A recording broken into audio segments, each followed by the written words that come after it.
አንዴ ፓስተር ኦኬ፣ እኛ ደንቆሮ ብለን አልተሳደብንም። እሱ መስክሯል አላልንም። እንደዚህም ካልን ንስሐ ነው መግባት ያለብን። የእነሱ ግን መምህራን ምን እንዳሉ ንስማ ይህን ቃል ተጠቅሟል አልተጠቀሙም? ይቅርታ፣ ከዛ ትቀጥላለህ። ይህ በኢትዮጵያ ምድር በወንጌል ላይ ቆይ ሞቷል። የሞተ እምነት ነው። አሁን ሰዎች ወደ ሲኦል ገብተዋል። ይሄ በወንጌል ላይ የተደረገ ክህደት፣ ይሄ በወንጌል ላይ የተደረገ አመፃ፣ በቀራንዮ መስቀል ላይ በፈሰሰው በእግዚአብሔር የዘላለም እቅድ ላይ የተደረገ አመፃ ነው። ይህን አመፃ ዝም ዘንድ ከዚህ በኋላ አይቻለኝም። አሚን። በእግዚአብሔር ልጅ በክርስቶስ ወንጌል ላይ የተደረገ ክህደት ፕሮቴስታንት ሞቷል። የሞተ እምነት ነው። አሁን እዚህ ሀገር መጥተው በዘረኝነት የእኛን ሰዎች እዚህ ሀገር አሁን በተለይ በኦሮሞኛ በደቡብ በኩል መጥተው ክፍልፍል አደረጓቸው። በነገራችን ላይ ይህ የአሁኑ ክፍፍል እኮ ዝም ብሎ እንደዚህ የተነሳ ነገር አይደለም። ይህ በአሁኑ ክፍፍል ምንድን ነው የሆነው? በቀዳማዊ ኃይለ ሥላሴ ዘመነ መንግስት ዞን ሰጧቸው ለፕሮቴስታንቶቹ፣ ከፋፍለው ሰጧቸው። እያንዳንዱ ተከፋፍሎ የራሱን መንግስት በዚያ መሰረተ። አሁን የእነሱ ልጆች ናቸው ፖለቲከኛው ነው የመጡት። የኢትዮጵያ መከፋፈል መሰረት መቆስ ነው ባይዘወይ ይህ የፕሮቴስታንቲዝም እንቅስቃሴ እንደዚህ ቀላል አይነት ማመማይል ወርጋት ወረጋ እንዲሁ ድፍረት ነው። ጉልበት እኮ ሞልቶናል። የዚህ ዱርዬ ይሄ እኮ ሀገር የለሽ እኮ መጤ ኩተት አርላሙጫ ይዞ መጥቶ ሲጋፈስ እንደምታውቁት ሆናታ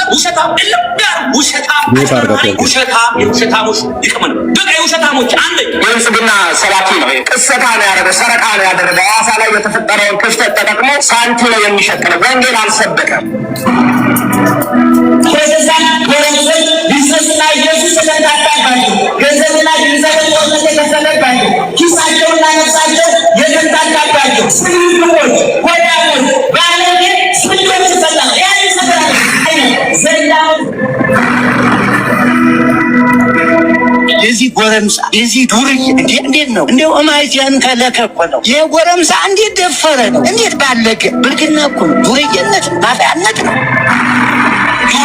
ተኩላ የበግ ለሚለብሰው ልማት አሁን ተኩላው ተገፈፈ። ማንነቱ ታወቀ። ይህ ፓስተሮቹ ያልገባቸው በነገራችሁ ላይ ማለት ነው። ድንቁረው እኮ አንድ ተራ ሰው ያልተማረ ምንም የማያውቅ ሰው ስለመቤታችን ቢለፈልፍ አይደንቀንም። ከአጋንንት ከመናፍቃን የተሰወረች ናት እሷ። ፓስተሮቹ ደንቁረው ነው። ደንቁሮ ማለት ነው። አይደል አልባሳ አባጊ እና ለማን ነው ያደል? እንደ አንዱ ቀበሮ ሌላ እኮ አይደለም። እኛው የምናወራው ወርጋት ደፈረን ነው ያለ ትከሻ ለትከሻ ተነካካን ነው የምንለው። ፓስተር ዮናታን አፍንጫ የራሱ መዓዛ የለው። አፍንጫ የሚያሸት ሜዳ ያለ ቆሻሻ ነው የሚያሸት። ምክንያቱም አፍንጫ ራሱ መዓዛ ስለሌለው ነው። አፍንጫ ናቸው እነሱ። የራሳቸው መዓዛ የላቸውም። የቅዱሳን መዓዛ የላቸውም። ቁርጥ አባታቸው ሰይጣንን ይመስላሉ ማለት ነው። እሺ መናፍቃን በር ተከፍቶላቸው በጀት ተመድቦላቸው ሁሉ ነገር እየተደረገላቸው ዘመቻ ተካሄደ። እንዲያውም የጣዖት አምልኮ ኦፊሻሊ ፖለቲካ ድጋፍ ማግኘት ጀመረ። ከዝንብ ማር አይጠበቅም እንደሚባለው ምንጊዜም ከመናፍቃን ምንድን ነው የምንጠብቅ? ምንም አንጠብቅም። የዲያብሎስ ልጆች የግብር ልጆቹ የአርዮስ ወንድም የመቅዶኒዎስ ታናሽ የንስጥሮስ አበጋዝ አንተ የናቡከደነጾር መልእክተኛ የሰዶም ነጋሪት መቺ ወይንህ ከገሞራ አንተ ሰዶማዊ አንተ የገሞራ ልጅ ዳሩ ይገባሃል እንዴ ሰይጣን? ፓስተሩን ራሱን ተሻለ ብትሉት መድኃኒት ውጭ ተሽሎኛል። ኢየሱስን ውጣ ሆነ እንዲሁ እኮ አይደረስ እኮ እንዲሁ ድንቁርና እንዲህ አድርጎ ቤት ይሰራ ጥበብ ቤቷን እንደሰራች ድንቁርና ቤቷን የሰራችባቸው ሰዎች እኮ ናቸው እነሱ። ኦኬ ይህንን ይመስላሉ እንግዲህ ቤተክርስቲያኒቱ አገልጋዮች ከጳጳስ እስከ ሊቀ ጳጳስ። እሺ አሁን መከታተል ወዳጃችን እስካሁን ድረስ የሰማኸው የተናገሩት በሙሉ የቤተ እምነቲቱ አገልጋዮች ናቸው። በትክክል አንድ የእኛን ትምህርት ወይ መጽሐፋችንን ገልጠው ትችት አላቀረቡም። አንድ ነው የምልህ በዚህ ትምህርት ይሄ እዚህ መጽሐፍ ላይ ብለው አንድ አላቀረቡም። ስለሌለ ማለት ነው። አንድ መጽሐፍ ነው ያለን የእግዚአብሔር ቃል፣ ሊተቹት አይችሉም አለ። እናንተ መጽሐፍ ግን መጽሐፍ ማለት ከኛ ስለሆነ እናንተ ይወጣ እኛ አንድ መጽሐፍ ነው ያለን፣ እሱም መጽሐፍ ቅዱስ ነው። ፒሪየድ ያው ነው። አንድ አይነት ነው። እኛም እናንተም አይደለም መጽሐፍ ቅዱስ ያው አዲስ ኪዳን አዳምጠኛል። አንድ አይነት መጽሐፍ ቅዱስ ኖሮን ከመጽሐፍ ቅዱስ ጋር የማይስማማ ትምህርት ሰብስባችሁ ይዛችሁ ተሳስታችኋል እኮ ከያዛችሁት መጽሐፍ ጋር አብሮ አይሄድም ስንል ምላሹ ይሄ ነው። ደንቆሮ ኮተት አራሙቻ ምን ያላላችሁን ነገር አለ። እና በምን ሞራል ነው አሁን አንተ ስድብ አቁሙ፣ ትጣለ፣ ይጋጫል፣ አብረን መኖር ያቅተናል፣ ትከሻ ለትከሻ ተለካካን እኮ የሚል የአመፅ ንግግር ነው ለጠብና ለረብሻ የሚያነሳሳው? ወይስ ይሄ ጉዳይ ከመጽሐፍ ቅዱስ ጋር ተጋጭቷል፣ ስህተት ነው ማለት ነው ስድብ የሚሆነው? ለህሊና ነው ምተው። ይሄንን ገብተዋል። ገብተህ ስትናገር ቆመህ ራስህን ማየት አለብህ። አልተሳደብንም፣ ስድብ አልተካሄደም ወንድሜ። ስድቡ ልጨርስልህ፣ አዳምጥ። እኛ ጨርቃም ደንቆሮ ብለን አልተሳደብንም። ጨርቃም ደንቆሮ ብላችሁ የምትሳደቡት እናንተ ናችሁ። መናፍቅ ብላችሁ የምትናገሩት እናንተ ናችሁ። ምንድን ነው የነፈቅ ነው? አምጡ ሲባል የላችሁም። እኛ ነፍቃችኋል ስንል በማስረጃ ነው። ይኸው መጽሐፉ፣ ይሄ መጽሐፋችሁ ምንፍቅና ነው እያልን ያለ ነው። ስለዚህ ልክ መንፈሳዊ ለመምሰል ትክክል እንደሆናችሁ ለመምሰል ሰደባችሁን ምናምን የሚለው ነገር ትክክል። አንተ ኮመንት ላይ ስለተጻፈ ነው የገረመህ። ኮመንት ላይ እንደዚህ ብለው ኮመንት ላይ የሚጽፉ ሰዎች እዚህ ኮመንት ጋር ያበቃሉ። አሁን ያየሃቸው የቤተ እምነቲቱ ጉምቱ አገልጋዮች፣ አንቱ የተባሉ አገልጋዮች የተናገሩት ነገር ግን እንዳየው በየሚዲያው እየተሽከረከረ የማይደርሰው ሰው የለም። አየህ፣ ይሄ አሁን የምታየው ኮመንት እዚህ ጋር ያበቃል። ምናልባት ዩቱብ ላይ ሲጫን አታገኘው። ቲክቶክ ላይ ለ30 ቀን ቆይቶ ይጠፋል። የነዚህ ሰዎች ንግግር ግን ከትውልድ ወደ ትውልድ ይሸጋገራል ስላለ ማለት ነው ሚዲያ ላይ። አየህ፣ ስለዚህ ፌር መሆን ተገቢ ነው። ፌር መሆን በጣም ተገቢ ነው እና በዚህ አግባብ ቢታይ ጥሩ ነው ለነው። ጨረስክ መሰለኝ። እንግዲህ ሰማኋቸው ያሉት እርግጥ ያሉበት ምክንያትም ይኖራል። ለምሳሌ አሁን ስዕል አድኖ የሆነ የሚያናድዱ አንተ የሆነ ሰው ሊሰድብህ የሚችለው ወይም ወደ ጠብ የሚያመራው የሆነ ነገር ታፋችን የሚወጣ ነገር አለ። ምናልባት ስዕል አድኖ እየተቀደደም ነበር በሆነ አካባቢ። ያው ቀጥሎ ነው ያ እንግዲህ ሰው እንግዲህ መቼስ ሰው ፍጡር ነው፣ ይጸጸታል። እንግዲህ ብዙ ነገር ስሜት ይኖረዋል ሰው። ምናልባት ጎረምሶች ሲሉ ሰምቻቸዋለሁ። አቡነ ማናቸው ማርቆስ ምናልባት ተዝህ አንግል ወጣቶች እንደማለት ነው እኔ የምተረጉመው። ምክንያቱም እናንተ አካባቢ አሁን ብዙም በእድሜ ራሱ ትልልቅ ሰው ብዙ አይቼ አላውቅም። ይቅርታ አድርግልኝና ትልልቅ በጣም ታሳዝናለህ ወዳጄ፣ በጣም ታሳዝናለህ። ጎረምሶች ሲሉ ወጣቶች ሲሉ አራሙቻ ሲሉ አትሰማም፣ ጎረምሳ ሲሉ ነው የምትሰማው አይደል? እየመረጥክ ነው። ምሳሌ ነው እኔ በእኔ እይታ አሁን ጎረምሳ ጎልማሳ ማለት ለምሳሌ ወጣት ማለት ነው። አራሙቻ ማለትስ ምን ማለት ነው? ወጣት ማለት ነው እንግዲህ እህሉ ውስጥ የበቀለ ለምሳሌ ልክ እንደዛ። ምክንያቱም መናፍቃን ሲሉ በእኛ ስንል መናፍቃን ያው ደንቆሮ ማለት አይደገፍም። ይሄን 100% እነግርሃለሁ። ደንቆሮ አይባልም ሰው። ደንቆሮ ያለ ያው ወንጌል ላይ ስለተቀመጠ እንግዲህ ሰው ነገርኩ እኮ እንግዲህ ፍጡር እንደመሆናቸው መጠን ሰው እንግዲህ ስሜት ኖሮ ብዙ ይላል። ምክንያቱም እናንተም አሁን ስዕል አድኖ ትቀዳላችሁ። ያ መቅደድ ይለበታል። እኛ ቀደንም አናውቅም። አትዋሽ፣ ቀደን አናውቅም። እኛ ቀደን አናውቅም። አትዋሽ። በአደባባይ የቀረበልህን ማስረጃ የምትዋሽ ለህሊና መኖር የማትችል ሰው ነህ። በጣም የምታሳዝን። ከዚህ በላይ ከአንተ ጋር አልነጋገርም። መልስ የምትሰጠኝ አልፈልግም። እግዚአብሔር ይስጥልኝ። እሺ ብራዘር፣ እኔ ከእንትና ጋር አወራለሁ። ማና ተናገር። እሺ አሁን ምን ይሆን ስድቡን ያልደገፍኩም እየተናገርኩ ነው። ደንቆሮ ያለውን ልደግፍ አልችልም። ሌላውን ግን ምናልባት እናንተ ከምታረጉት አንፃር እና ያሉት ሰው እንግዲህ ስሜታዊ ይሆናል። ስሜታዊ ሲሆን በዛ ሰዓት የሚናገሩ ነገር ይኖራል። አሁን ስዕል አድኖ በእናንተ አካባቢ ይቀዳሉ ብዙ ጊዜና ማንም አይቀድም ባልኩ ብራዘር ትክክል። እኔ ነኝ ሚዩት ያደረኩ። ምን ነው ይዋሻል እንዴ? ዝም ብሎ ሙዚቃ አደረከው የግድ ቅደዱ ነው እንዴ? እኛ መረጃ እንደዚህ አይነትን ነገር በፍጹም አንደግፍም። ስዕላትን የምንቀደው እኛ ከሰው ልብና አይምሮ ውስጥ በእውቀት እንጂ ወረቀት በመቅደድ የሚመጣ ለውጥ የለም። ይሄንን የሚያደርጉ ሰዎች ፊት ለፊት ተቃውመናል። እዚህ ያሉ አገልጋዮች እኛ የወንጌል አማኞች ነን። ስዕላትን በእጅ በመቅደድ ቅርጻ ቅርጽን በማስወገድ እንደዚህ አናምንም። ካደረገም ያንን የሚያደርገው ራሱ ግለሰቡ ማድረግ ይችላል፣ በራሱ እጅ በራሱ ጊዜ ማለት ነው። እኛ ዋናው የምናደርገው በእግዚአብሔር እውቀት ላይ የተነሳውን የሰውን ሀሳብ ግን ከሰው ልብና አይምሮ ውስጥ በእግዚአብሔር ቃል መዶሻ እናፈርሳለን፣ በእግዚአብሔር ቃል ሰይፍ እንቆርጣለን። አይምሮን ሁሉ ለክርስቶስ ወንጌል እንዲታዘዝ ለማድረግ ይሄ ነው በቃ ዓላማችን። ከዛ ውጭ እናንተ አካባቢ ላይ ስዕላትን ይቀዳሉ ብለህ ልክ እኛ እንደፈቀድንና በቤተክርስቲያናችን እንደተፈቀደ አድርገህ የምታወራው ነገር አቁም ማለት ነው። ደንቆሮ ብሎ የሚለውን ቃል ሁለት ሰዎች ተጠቅሞታል። ቅድም አንተ ደንቆሮ ብሎ ማለት ብሎ የሚለው ስድብ ነው ብለህ ካልክ ያው አባ ገብረ ኪዳንና ሌላኛው ሊቀ ሊቃውንት ተጠቅመዋል። ኦኬ አራሙቻ በማለት ተሳድበዋል ብፁዕ አቡነ ማርቆስ። ኦኬ መጤም ብለዋል። ለእኔ ለባላገሩ ለገጠሩ ሰው ይሄ ቋንቋ እንግዳ አይደለም፣ ለከተሜውም ሰው እንግዳ አይደለም። መጤ ብሎ ማለት ምን ማለት እንደሆነ በጣም አገር የሌለው ማለት ነው፣ ባይተዋር ማለት ነው። እኛ ኢትዮጵያውያንን ብፁዕ አቡነ ማርቆስ ዘበነ እኮ ሰይጣን ብሎ ሰደበን። እሱ እንኳን ምንሽን አያረግም። ይሄ እኮ ያ የፈለጋቸው ማለት ዘበነ ሰይጣን ብሎ እየተሳደበ እየሰማው ምክንያት አለው ይለናል። ነውር አይደለም እንዴ ወንድማችን? በጣም ነውር እኮ ነው ይሄ። ምክንያት አለው ትለናለህ እንዴ? እንዴ ከዛ ደግሞ ሲቀጥል አንዴ ስማ እባክህን፣ ስማ አንዴ ስማ። እዚህ የሰራኸውን ፖለቲካማ ስሜታዊ የሚሆኑ ደግሞ እናንተ እዚህ የሰራኸውን ፖለቲካ ውጠኸው ነው የምትወጣው። ሚውት አርግልኝ ኤርሚ፣ አንድ ይሄን ሰውዬ ሚውት አርግልኝ።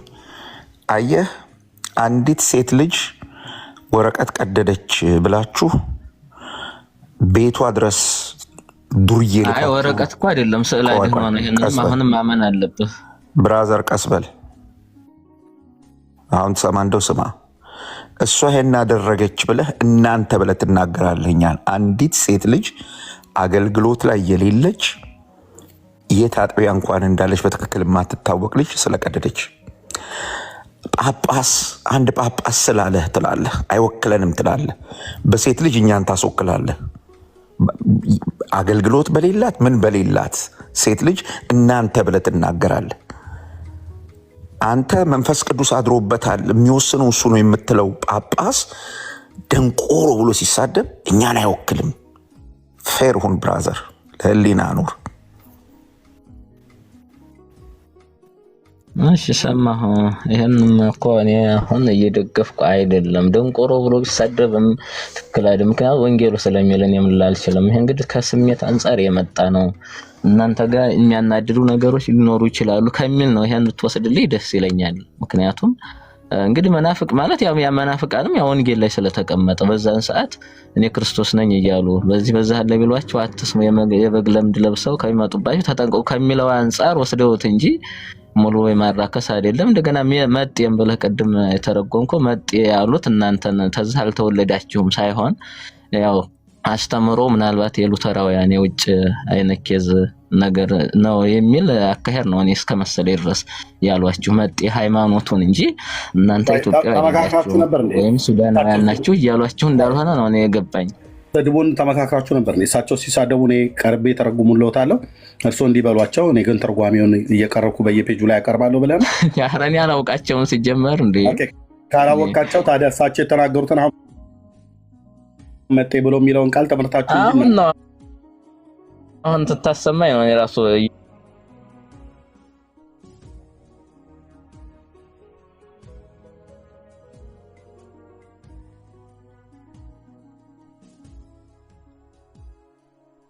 የቱን አንድ የመራው ራት ልብላ ዳጊ እየቀጥል ቴንክ ዩ።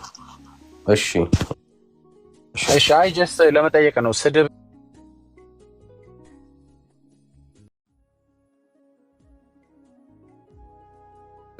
እንደምታለው እንዴ ለማለት ነው። ቀጥሉ በቃ።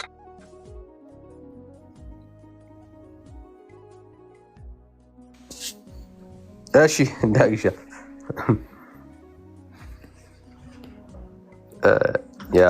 ፌርነስ የሚታይብህ ነገር አይደለም እና ፌር ብትሆን ኖሮ የታዩት ኤቪደንሶች በቂ ይመስሉኛል እና ያ ወጣ። እሺ ሌላ ሰው እንቀበል። ጽላት እሺ ሰላም ነው? ሰላም እሺ ከየት ቤተ እምነት ነህ? ከኦርቶዶክስ ተዋህዶ ቤተክርስቲያን።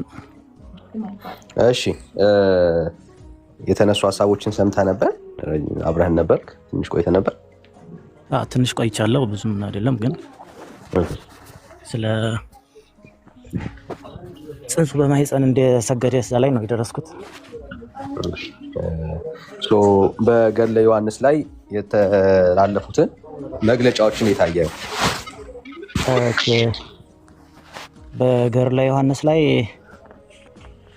ያው ገድሉ ያው እንደተወገዘ ሰምቻለሁ፣ እንደናንተ ማለት ነው። የትኛው ገድላት ያው አይወገዙም። የማይወገዙበት ምክንያት አንደኛ ያው ከመጽሐፍ ቅዱስ መነሻ ስላላቸው ነው። አሁን የተወገዘው ገድሉ ስህተት ስላለበት ነው። ስህተት ያው ግዴታ ይኖራል። አባቶቻችን አልገባንም። አሁን አይወገዝም ብለህ ከዛ አሁን ስለተወገዘው ገድል ነው እያወራ ያለውና ምን ማለት ነው እኮ? ምንድን ነው ጥያቄህን እስኪ ግልጽ አድርግልኝ። እሺ ይጋጫል፣ ሁለቱ አብረው አይደለም እኮ። ጥያቄ አንተ ምንድን ነው? አሁን ለምሳሌ ገድል አይወገዝም ብለህ ጀመረ ስለተወገዘው ገድል ነው ማውራት እኮ። ቤተክርስቲያን ገድልን አላወገዘችም፣ ስህተቱን ያወገዘችው መልኩ ብራዘር። በውስጡ ያለውን ስህተት መጽሐፉ ስህተት ስላለበት ነው ያወገዘችው እንጂ ገድል አልተወገዘም እስካሁን በቤተክርስቲያን ማለት ነው።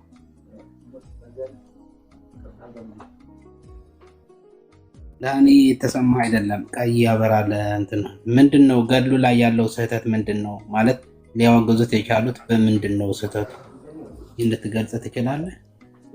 እሺ ገድሉ ላይ እኔ ገድሉ የለኝም፣ ግን ገድሉ ላይ ምንድን ነው ስህተቱ?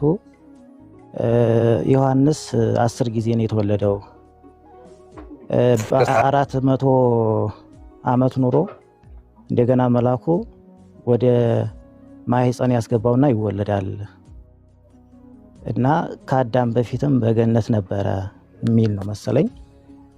ስለዚህ ሊቃውንቱ ይሄንን መርምረው ሰው የሚወለደው አንድ ጊዜ ነው በስጋ አይደል?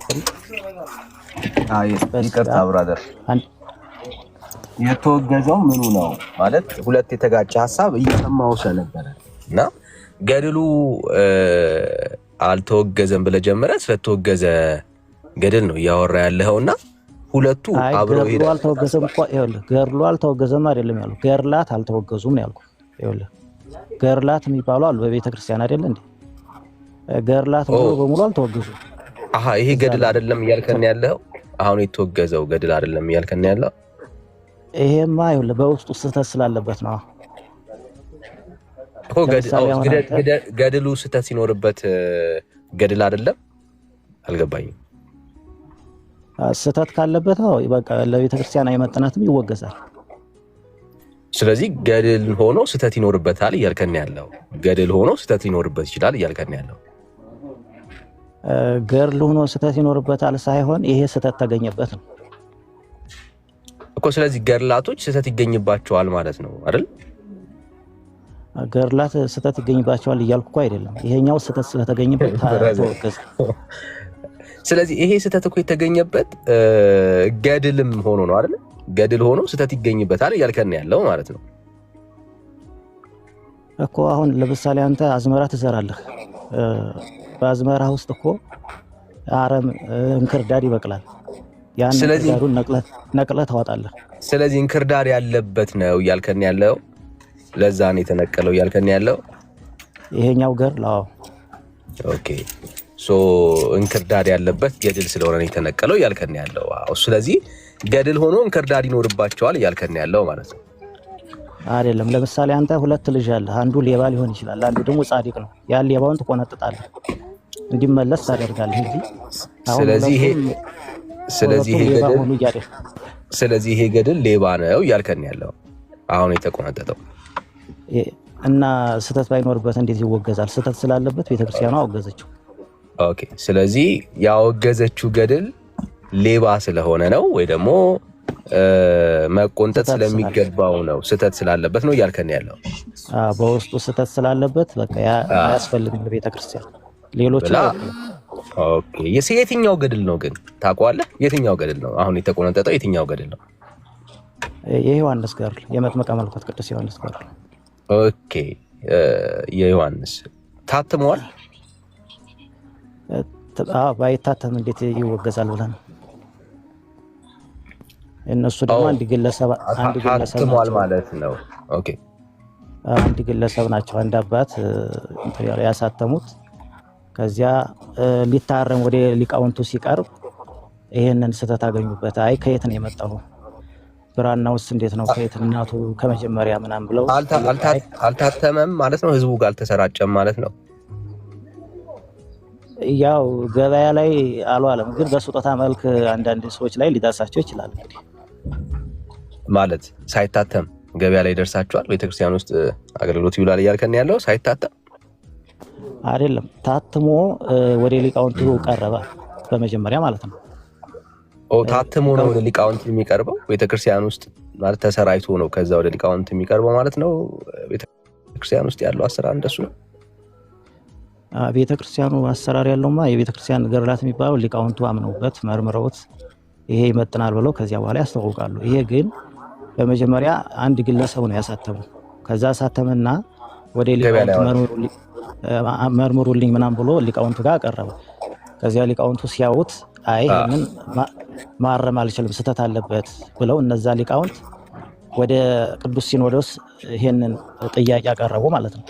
እኮ እያልከን ያለው አንድ ገድል ያትምና አንድ ግለሰብ ድንገት ተነስቶ ሐሰትንም ሌባ የሆነውንም ነገር ሁሉ ሰብስቦ ያትምና ካተመው በኋላ ነው ቤተክርስቲያን ሊቃውንት ጋር ይዞ የሚመጣው ለማሳተም ማለት ነው። ድጋሚ ማለት ተሰራይቷል። ኦልሬዲ በአንተ ንግግር መሰረት ሰዎች ጋር ደርሷል። ቤተክርስቲያን እየተጠቀመችበት ነው።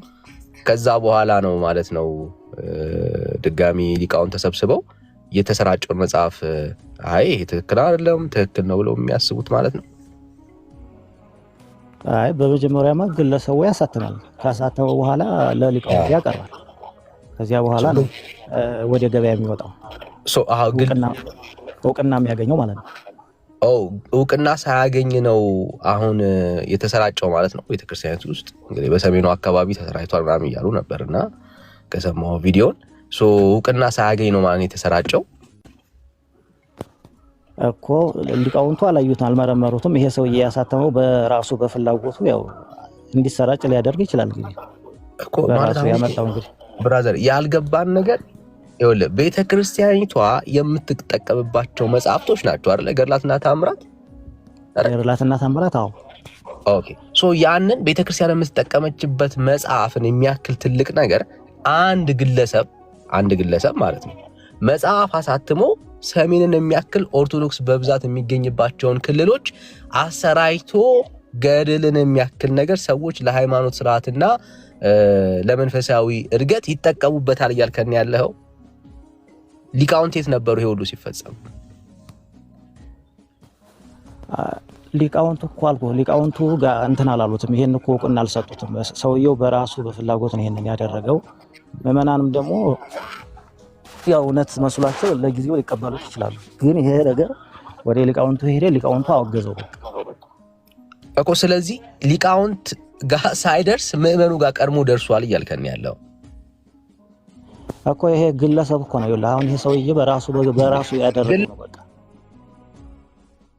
ግለሰብ ከሆነ በግለሰብ ደረጃ ላይ ያለ ችግር ከሆነ ቤተክርስቲያኒቷ ለምን ትጨነቃለች? ምክንያቱም የግለሰብ መጽሐፍ የምታወራ ከሆነ ቤተክርስቲያኒቷ ውስጥ የግለሰብ መጽሐፍ ምን ይሰራል ነው ጥያቄው። ምን ይሰራል? የግለሰብ መጽሐፍ ምን ይሰራል? ስለ ግለሰብ የምታወራ ከሆነ ብራዘር፣ አሁን ጥያቄው ከግለሰብ ካላለፈ ኬዙ ግለሰብ ደረጃ ላይ የቆየ ነገር ከሆነ ለምሳሌ ግለሰብ በጣም ብዙ መጽሐፍቶች ይታተማሉ በአገሪቷ ውስጥ። እነኛ መጽሐፍቶች ሁሉ ሊቃውንት ወጥተውና ተሰብስበው እነኚህ መጽሐፍቶች ስህተት ናቸው አላሉ። የግለሰብ መጽሐፍቶች ስለሆኑ ማለት ነው እነኛ ጉዳዮች። አሁን እያወራን ያለነው አንለስ አዘርዋይስ ቤተክርስቲያኒቷ ውስጥ ገብቶ የቆየ የስህተት ትምህርት ቤተክርስቲያኒቷ ውስጥ ያለ ህዝቡን እያሳተ ያለ መጽሐፍ ካልሆነ በስተቀር አንድ ግለሰብ ባደረገው ነገር ይሄን ያክል ሊቃውንት ተሰብስበው ቤተክርስቲያኒቷ እስክትናወጥ ድረስ እነኚህ ሊቃውንት የት ነበሩ? ብራዘር ጉዳዩ ግለሰብ አይደለም ማለት ነው። መልካም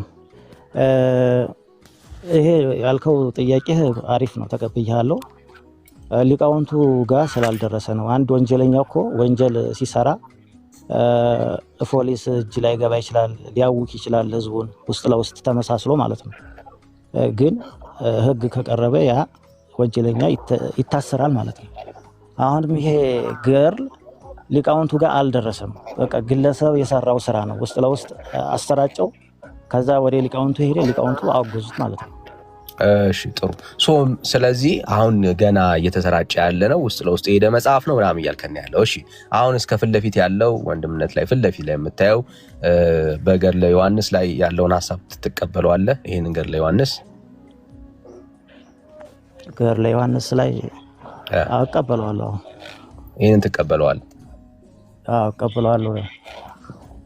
ያው ማለት ነው ማለት ትቀበለዋለህ በእርግጠኝነት? አቀበለዋለሁ። ቤተክርስቲያኗ የተቀበለችውን እቀበለዋለሁ። ኦኬ ቤተክርስቲያኗ የተቀበለችውን። ለምሳሌ ቅድም ሲነበብ ነበረ ዮሐንስ የሰገደው ለማን ነው? ለማርያም ነው ወይስ ለኢየሱስ?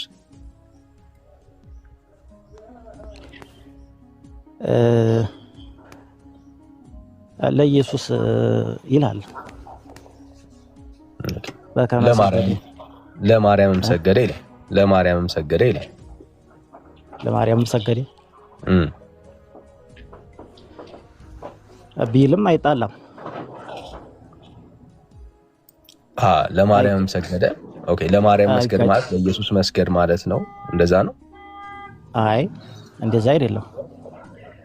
ለምሳሌ አሁን ካልሆነ ይጋጫል። ብራዘር ምን ሆነ ነው? አይ ለምሳሌ አሁን ወንጌል ላይ ማለት ኢየሱስ ክርስቶስ እኔ የዓለም ብርሃን ነኝ አለ አይደል? እንደገና ስላለ ነው ሐዋርያት ስላለ ነው የዓለም ብርሃን ነኝ አለ ስላለ ነው። ከዛ ደግሞ ሐዋርያትን ደግሞ የዓለም ብርሃን ናቸው አለ። አሁን ኢየሱስ የራሱ የባህሪ ነው የዓለም ብርሃንነቱ ማለት ነው። ስላለ የተጻፈ ነገር ስታወራኝ ካለ የተጻፈ ነገር ከምናወራ ከሆነ የተጻፈ ጉዳይ ነው። አሁን እኔ እናንተ እያወራን ያለ ነው ለማርያም ዘለለ ሰገደላት የሚል ከየት ነው ያገኘው ነው ጥያቄ። ለማርያም ዘለለላት ሰገደላት ቢል ለምሳሌ መድኃኔዓለምን የጸነሰች ከየት መረጃውን ከየት አምጥተህ ነው? ላስረዳህ እኮ ነው። በእህቱም ድንግልና ጸንሳ በእህቱም ድንግልና የወለደች እኮ ከየት አምጥተህ አሁን የምታስረዳኝ እኮ የተጻፈ ሲኖር ነው። ከየት አምጥተህ ነው ጥያቄው? ከየት አምጥተህ ነው ብራዘር? ከየት አምጥተህ ነው የምታሳየኝ? አየህ የፈጣሪ እናት ናታ እኮ። ከየት አምጥተህ ነው ዘለለላት ሰገደላት የሚለውን ነገር ከየት አምጥተህ ነው ጥያቄው? እሱ እኮ አንተስ አይሰገድላትም አይዘለልላትም ይላል እንደስ ያንጣልሽ ወዳጅ። አሁን ያልተጻፈ ነገር ነው የጠየቀኝ ያለው። አየህ ችግር የለውም ስትለኝ፣ ቆይ ወዳጄ፣ አሁን አንተ እንደምትለው ለማርያም ስለመስገዱ ማስረጃ ነው እየጠየቅን ያለን። አንተን ነው እየጠየቅኩ ያለሁት። አንተ ለማርያም ስለመሰገዱ ከየት ነው መረጃ ያገኘው? ማን የጻፈልህ? ለማርያም በጽንሱ ውስጥ ለማርያም ዮሐንስ በጽንሳለ ዘለለ የሚለውን ቃል ለማርያም ሰገደ ብለህ የተናገርከው አንተ ነህ። እና ከየት መረጃ አምጥተህ ነው የሰገደው እኮ? ከመጽሐፍ ቅዱስ ነው። አሳየን፣ ግለጠው። አሁን እግዚአብሔርን ቃል ግለጠው። ኦሪት ዘፍጥረት 19 አውጣ። ዮሐንስ ኦሪት ዘፍጥረት 19 ላይ ነው የሰገደላት። ዋው የሚገርም ነው። እሺ የሚገርም አይደለም? ለምሳሌ ለቅዱሳን ያው ስግደት ይገባቸዋል፣ ግድ ነው ወዳጄ። አሁን እያወራን ያለ ነው ለማርያም የሰገደበትን ቦታ አሳየን ወዳጄ። አሁን ለማርያም ነው እያወራን ያለ ነው። እሺ ለማርያም አልሰገደም የሚል አለ፣ አሳየኝ አንተ። እሺ ዘፍጥረት 19 ያለው እያወጣው። እሺ ወደም እሺ እናንተ ቀጥሉ። ቁጥር ስንት ነው ማለት ነው? 19 እሺ ያ ዳኒ እሺ ወንድም እሺ ቁጥር ስንትን? 19 ቁጥር 1 ማለት ነው። 19 ቁጥር 1 ላይ ዮሐንስ ለማርያም የሰገደበትን ቦታ ልታሳየን ነው አይደል? የሚገርም ነው። እሺ እስቲ አንብበው በትልቁ አድርጎልሃል። ዮሐንስ እኮ አይደለም ዮሐንስ ለማርያም የሚል ሳይሆን ለዚህ ማብራሪያ የሚሆን ማለት ነው፣ መነሻ የሚሆን። አይ እኛ አሁን ስለ መነሻ ሳይሆን እያወራን ያለ ነው። አዎ ይሰግድላት ችግር የለውም እያልከኝ ያለው ሰግዶላታል ብለህ ታምናለህ። የሰገደበትን ማስረጃ ነው የምትሰጠን። ለማርያም ዮሐንስ እንደሰገደ ማስረጃ ነው የምትሰጠን ብራዘር።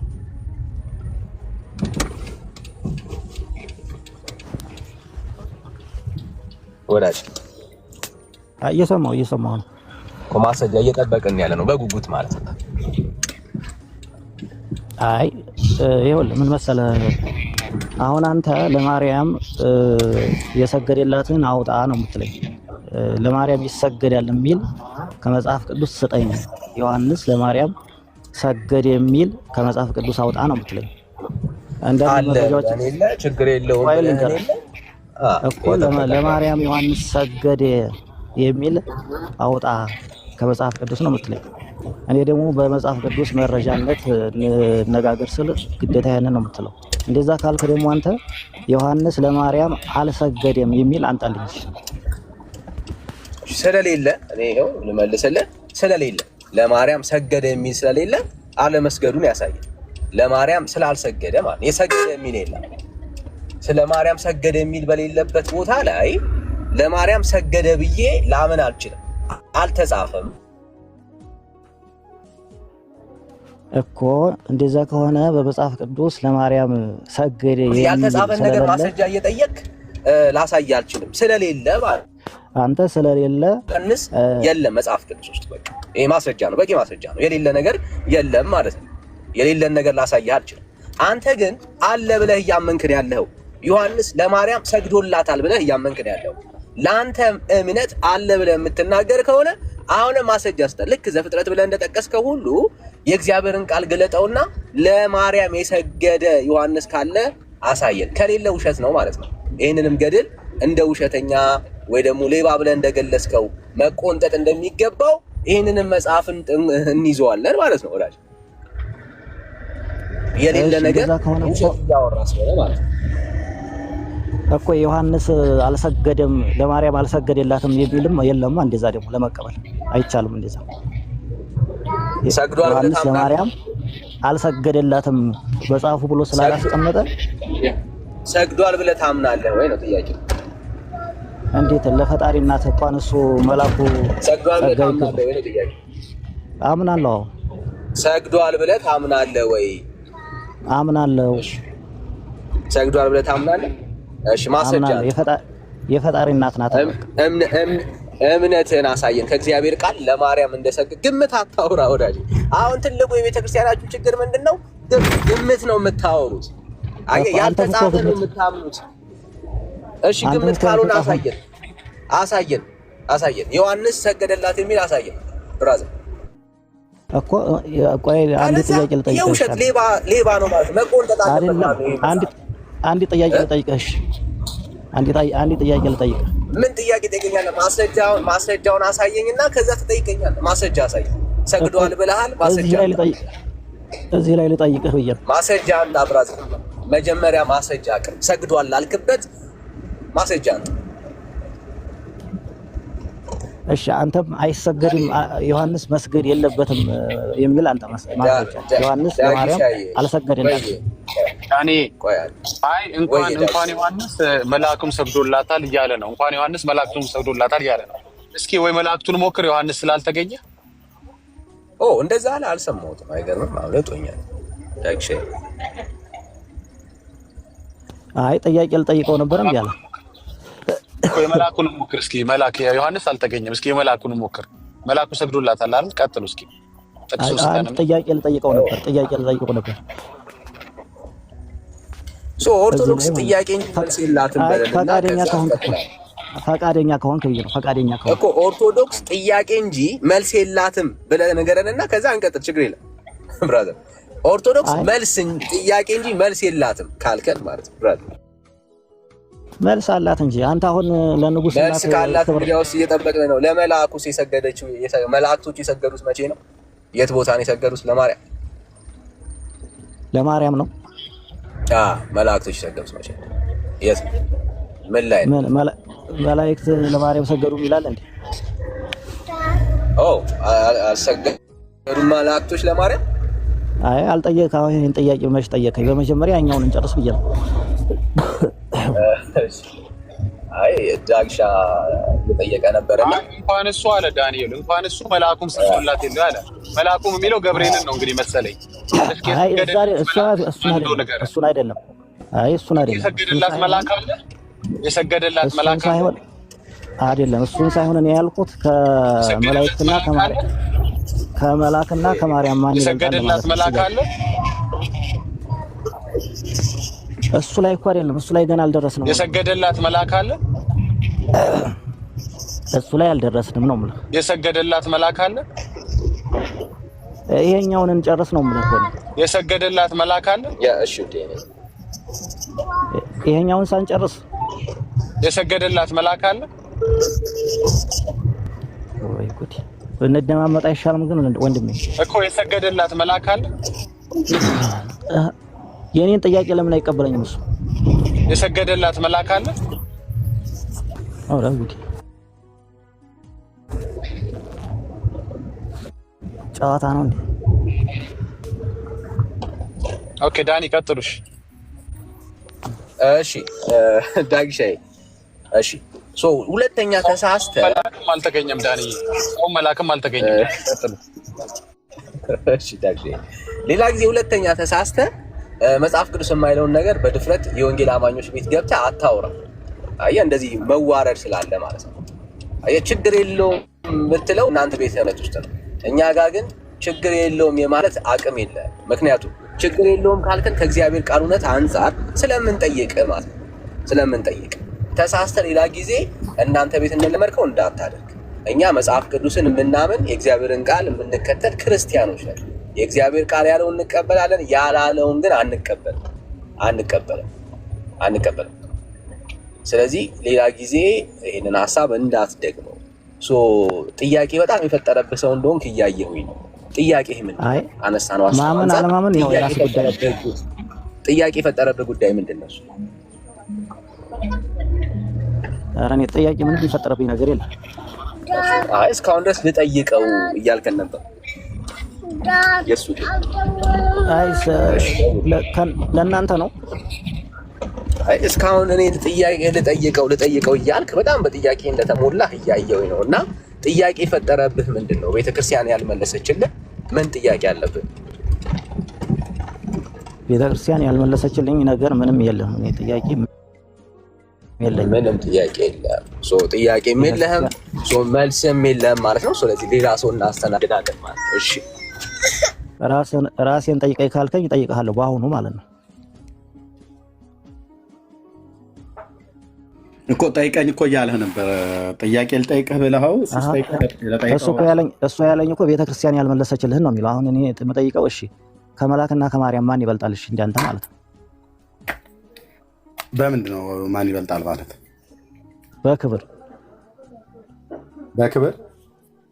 በክብር ማለት ነው። ኦኬ። የመላእክት አፈጣጠራቸው የተለየ ነው፣ የሰው አፈጣጠር የተለየ ነው። ይበልጣል ያንሳል ተብሎ የሚባለው ነገር የለም። የተፈጠሩበት ባህሪያት አንድ ስላይደለ አበላላጭ አወዳዳሪ አይደለም። በኃይል ከሆነ ቅዱሳን መላእክት ይበልጡናል።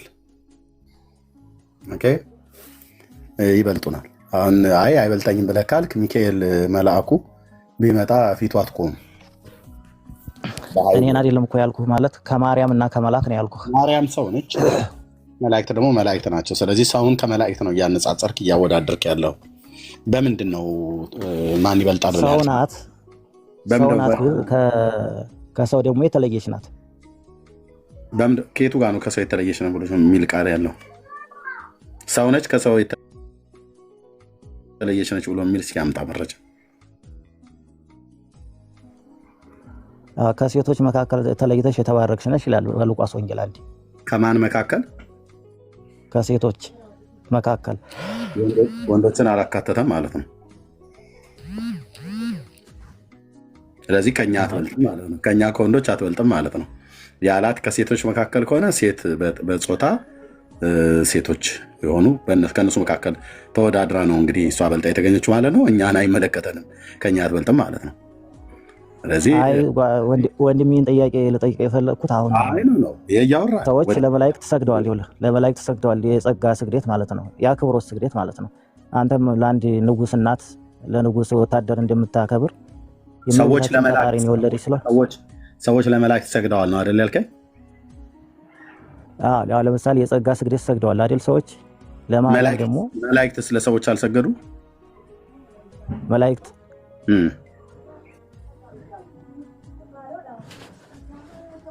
ለሰው ሰገድ የሚላል እንዴ? አልሰገዱም ወይ ነው ጥያቄ? ያሳየኝና እንደ አላልኩም። አልሰገዱም ወይ ነው ጥያቄ? መላእክት ለሰው እንዴት የት ላይ ካለ እንግዲህ እና እስኪ መጽሐፉን አውጣው ነው። አይኔ አላልኩም።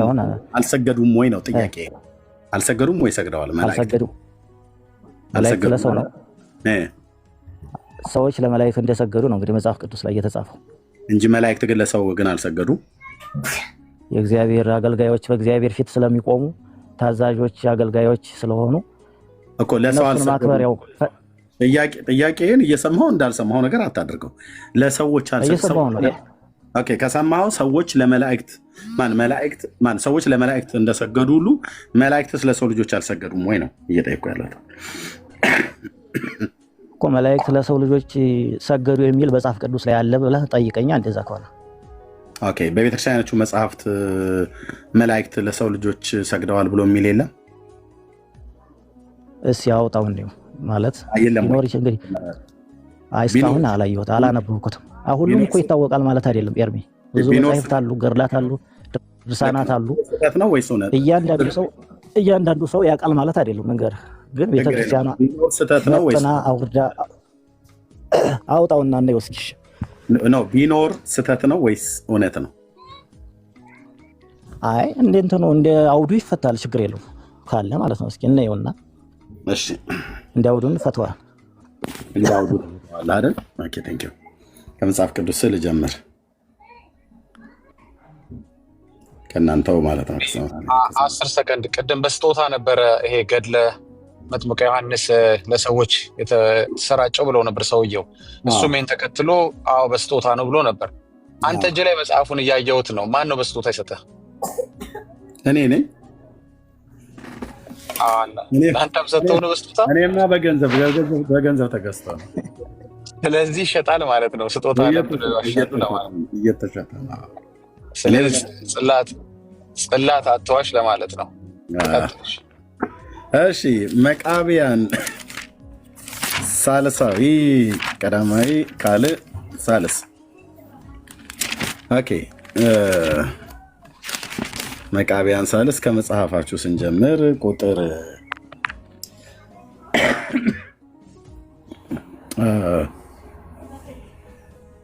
ሰይጣን ወደቀበት ተብሎ የሚታመንበት ክፍል ነው። ልብ በሉ መጽሐፈ መቃብያን የእነሱ 80 ያህሉ ነው። 66ቱን ጨርሰን እኛ መጽሐፍቶቻቸው እንደዚህ ቅርጥፍ አድርገን በልተነዋል። ኦኬ ቁጥር 15 ላይ ሳልሳዊ መቃብያን ማለት ነው።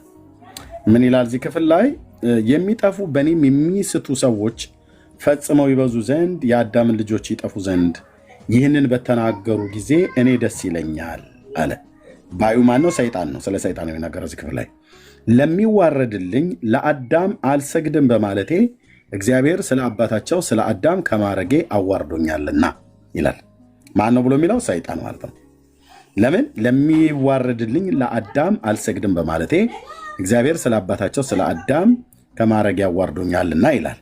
ይሄ ጽሑፍ ሰይጣን ከማዕረጌ የተዋረድኩት ለሚዋረድልኝ ለሚያንሰኝ ለአዳም አልሰግድም በማለቴ እግዚአብሔር ስለ አባታቸው ስለ አዳም ከማረግ ያዋርዶኛልና ብሎ ይናገራል። ሰይጣን ይህን የሚናገረው አሁን ይሄ እኮ ስለተዋረደው ስለ ሳጥናኤል ነው የሚያወራው እንጂ ስለ መልአክ ሰገደ አይደለም። አድምጠይቀው ቀጥሎ የሚመጣብህን ነገር ታገሰው። እንዳትቸኩል፣ ሀሳብ ለመስጠት እንዳትቸኩል። ኦኬ እዚህ ቤት እንደዚህ ብቻ አይደለም። በዚህ ብቻ ብፋታ ጥሩ ነበር። ቀጥሎ የሚመጣውን መዓት ታየዋለህ ማለት ነው። እሺ ሰይጣን እዚህ ጋር ተዋረድኩ ብሎ የሚለው እግዚአብሔር ስለ አባታቸው ስለ አዳም አልሰግድም በማለት ነው ብሎ ይናገራል። ኦኬ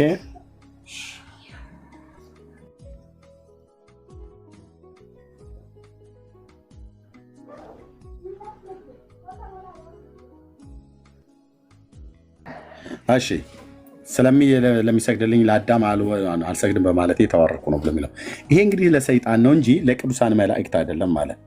ይሄ ትምህርታቸው በዚህ በ80 አሐዱ መጽሐፈ መቃብያን ሳልስ ላይ ብቻ አይደለም የሚገኙ። ልብ በሉ። በድርሳነ ሚካኤል ዘወረሃ ጥቅምት፣ በድርሳነ ሚካኤል ዘወረሃ ሚያዝያ ላይ፣ ገድለ ጊዮርጊስ ላይ ሁሉ ጭምር ይገኛል። እንደዚሁም ደግሞ በእስልምና ሃይማኖት በቁርአን ማለት ነው ሱረቱ አልኢምራህ ላይ ይገኛል ይሄ ቃል ማለት ነው። እዛ ሱረቱ ቁርአን ላይ ከሚገማና ከሚጨለጨል ጭቃ ለፈጠርከው ለአዳም አልሰግድም በማለቴ አዋርደኝ ብሎ ይላል ሰይጣን ማለት ነው። በቁርአን መጽሐፍት አይ ቲንክ ሱረቱ አልኢምራህ ላይ ማለት ነው። በኦርቶዶክስ ተዋሕዶ ክርስቲያን ግን እዚህ 80 አሐዱ መቃብያን ሳልስ ላይ ብቻ ሳይሆን ልብ በሉ በድርሳነ ሚካኤል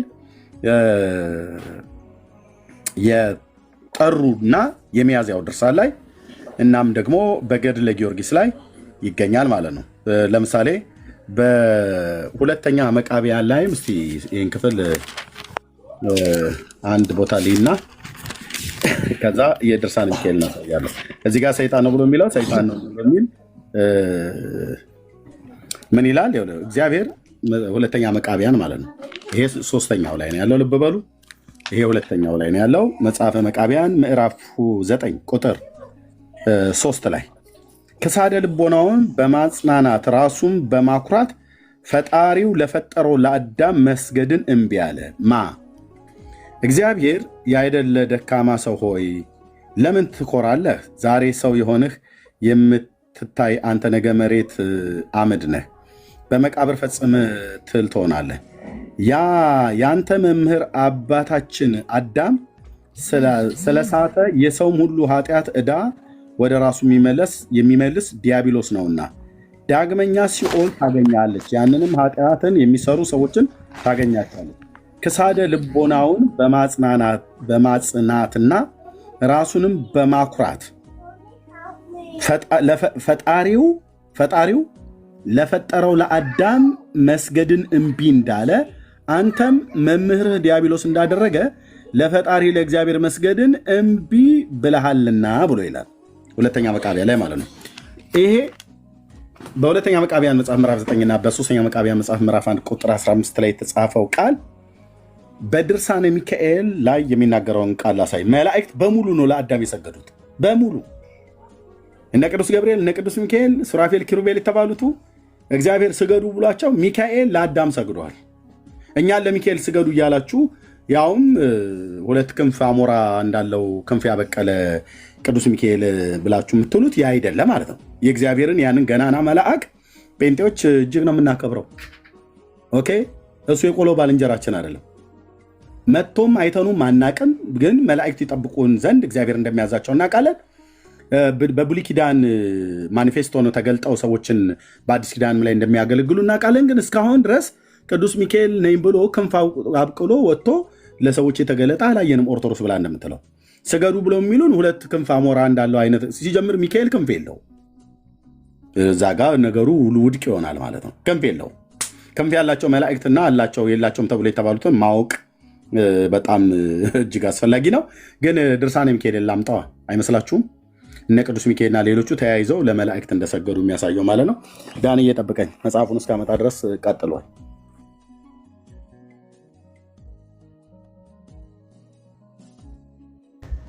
እሺ ወንድም፣ እሺ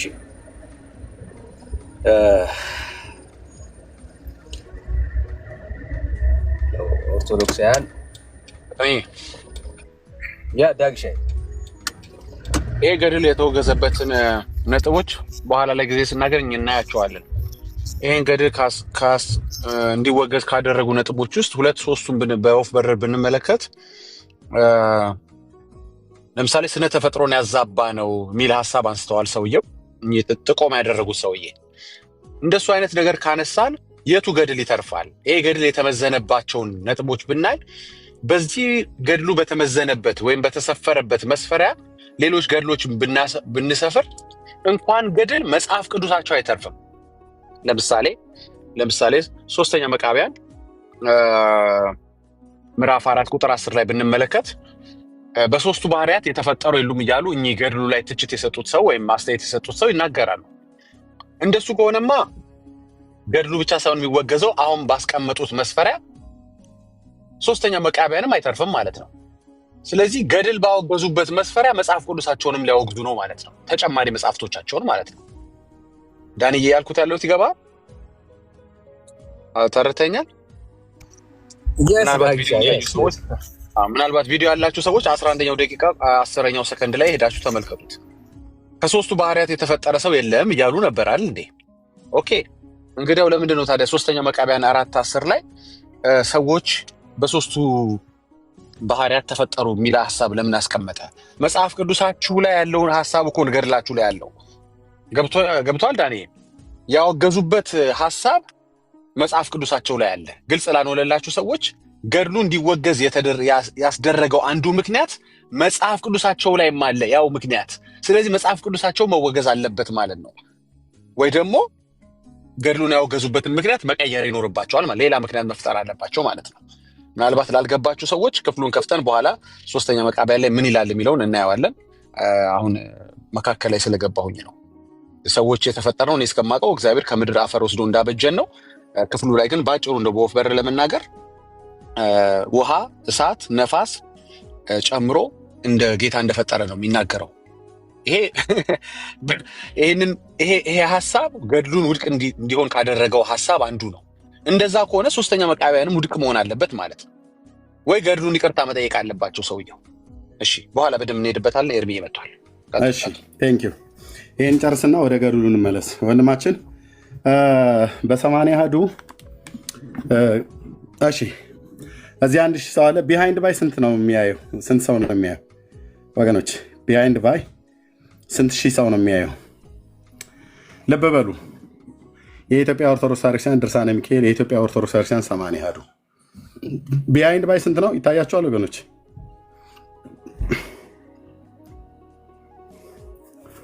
ቴንክ ዩ ሞዴሬተሮች።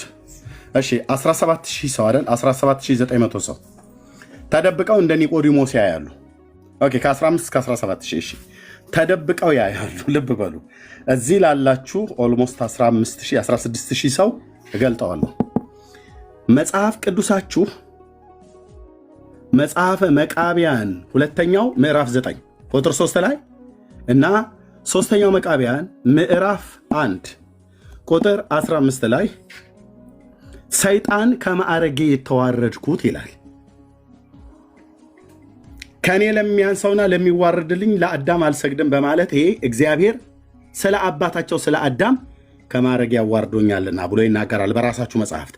ሰይጣን እንደው ብሎ እያለ ያለው በኦርቶዶክስ ተዋሕዶ ቤተክርስቲያን 80 አሐዱ ላይ ሰይጣን የተዋረድኩት በትንቢተ ሕዝቅኤል 28 እና በትንቢተ ኢሳይያስ 14 ላይ እንደተጻፈው ቃል ሳይሆን ለአዳም ስገድ ብሎ እግዚአብሔር ለአዳም ስገዱ ብሎ መላእክትን በሙሉ ሲያዝ ሰይጣን አልሰግድም አለ።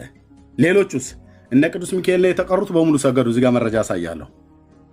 በሙሉ ሲሰግዱ ሰይጣን ግን አልሰግድም ስላለ በዚህ ምክንያት ተዋረድኩ ይላል። የቱ ጋር ነው ብሎ የሚለው? ዘወርሃ ሚያዝያና ዘወርሃ ጥር ላይ እንሄዳለን ማለት ነው። ዘወርሃ ሚያዝያ እንደዚህ ይላል። ይኸው ተናገር እውነቱን ገጽ 212 ድርሳነ ሚካኤል ዘወርሃ ሚያዝያ እንደዚህ ነበባል።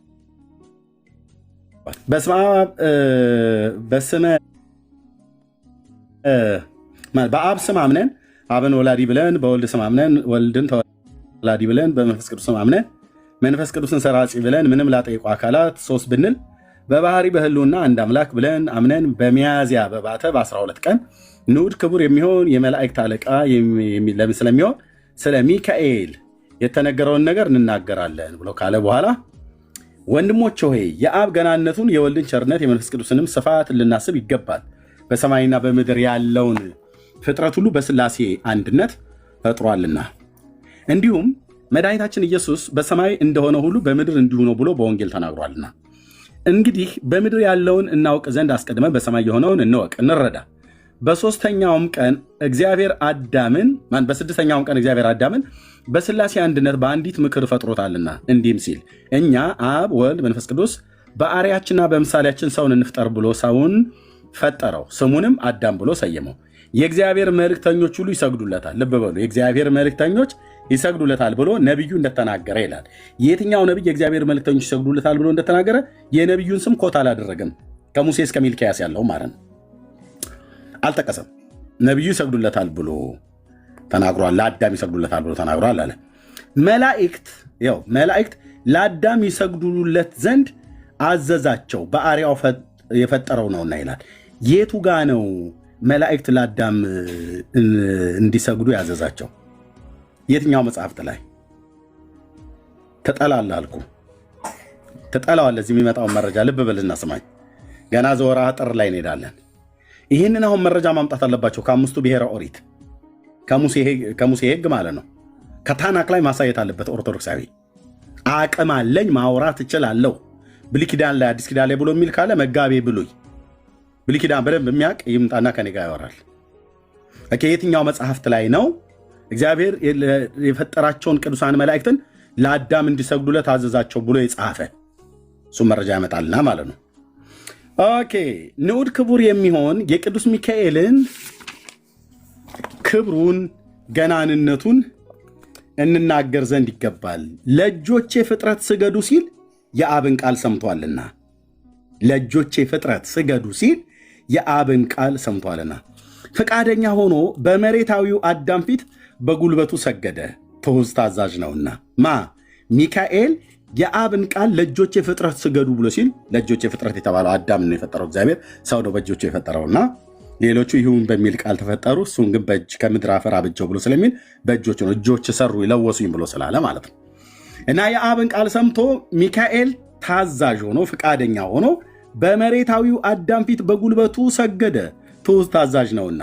በእግዚአብሔር አምሳል ስለተፈጠረ ለመሬታዊው ሰው የመላእክት መታዘዝ ለመራዳት ነው፣ መፈጠራቸውም ለሱ ታዛዥነት ነውና ካለ በኋላ ለፈጣሪው አልታዘዝም ያለ ለፍጥረቱ ለአዳም ያልሰገደ ግን ከሹመቱ ተሻረ፣ ከልዕልናው ተዋረደ ይላል። አልታዘዝም አልሰግድም ብሎ ያለው ማን ነው? ዲያብሎስ። እሱ ከሹመቱ ተሻረ። እነ ሚካኤልስ በታዘዙት መሰረት ሰገዱለት። ለማ? ለአዳም። ሰይጣንስ አልታዘዝም ብሎ ስላለ ለፍጥረቱ ለአዳም ያልሰገደ ለፍጥረቱ ለአዳም ያልሰገደ መቃቢያን 3ኛው ቁጥር 15 ላይ ምዕራፍ 1 ቁጥር 15 ላይ ያለውን ቃል ልብ በሉ። ገድለ ጊዮርጊስ ላይ አለ፣ በገጽ 58 ላይ ሱረቱ አልኢምራህ ላይ አለ።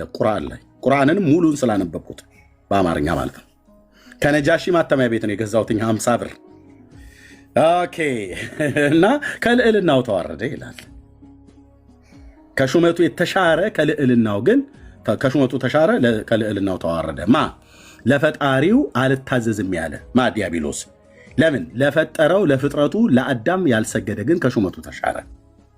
ያውን ቀጥታ ከነዛ ሁለት የብሉይ ኪዳን ጉምቱ ነቢያት ጋር ከኢሳይያስና ከሕዝቅኤል ጋር ይጣላል።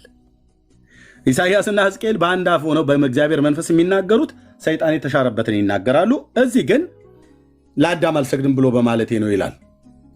ሁለተኛ መቃቢያን ምዕራፍ 9 ቁጥር 3 ላይ ምዕራፍ 2 ሁለተኛው መቃቢያን ምዕራፍ 9 ቁጥር 3 ላይ ሶስተኛ መቃቢያን ምዕራፍ 1 ቁጥር 15 ላይ ድርሳነ ሚካኤል ዘወርኀ ሚያዝያ ያው ከ1 እስከ 5 ላይ ማለት ነው። ስለዚህ ነቢዩ ዳዊት ትዕቢተኞችን እንደሞተ ሰው አጎሳቁላ እንዳለ ቅትለቱም የተባለ ዲያብሎስ ነው።